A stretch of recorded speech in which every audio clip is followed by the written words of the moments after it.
The concept of rationality is of utmost importance in many fields, but people have different ideas about what's rational. One vision is that logic, the laws of logic, give you rationality, consistency, and similar things. My view is that consistency is helpful in certain situations. If you have a good friend, you want to be consistent and reliable, but not in others. If it's the enemy, you don't want to be predictable. The second view is, and associated with that, it's the laws of probability that define rationality.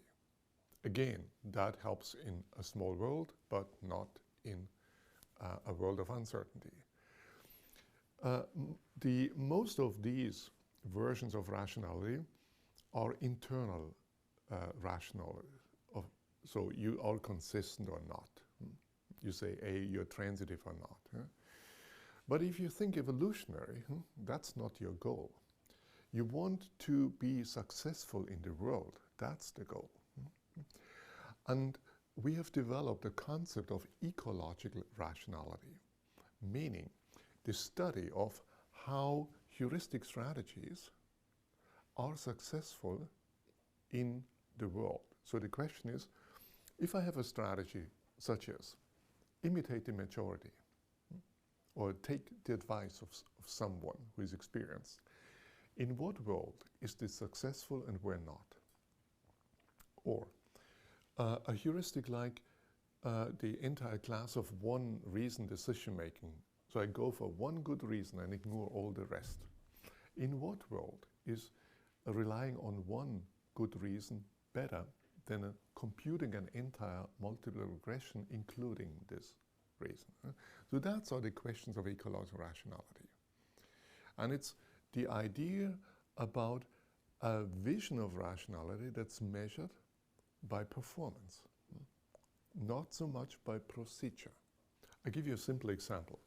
So there is an entire industry that shows how people are irrational in what ways.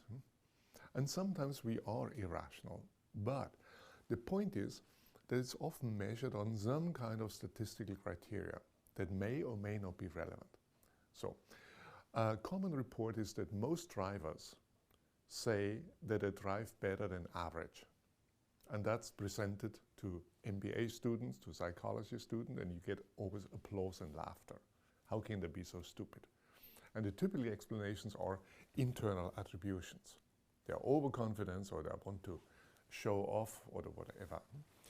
Now, if you look at the ecology, then you can see there are alternatives. So first, it's unclear what it means, driving better. So if it means having fewer accidents than others, and you look at the statistics of accidents, they are highly left skewed. So that means there are lots who have 0 accidents, say within 10 years, or 1, and then it goes into this end where these drivers are whom you don't want to meet on the road. So statistical theory tells you the mean is different from the median, and you can actually see from many of these statistics that more than half of drivers have fewer accidents than the mean number of accidents. In some, 80%. So that's a simple illustration that one needs to be very cautious by attributing a finding to people's cognitive deficiencies, when in the world there are actually more drivers who have fewer accidents than those who have less. So the other question is, what does it mean, be a good driver, driving better than average? So I'm a good driver because I can drive fast. Another one is a good driver because she drives elegant. The third one drives careful. And whatever your values is, you will think of, and then you get the same effect, even under controlled thing.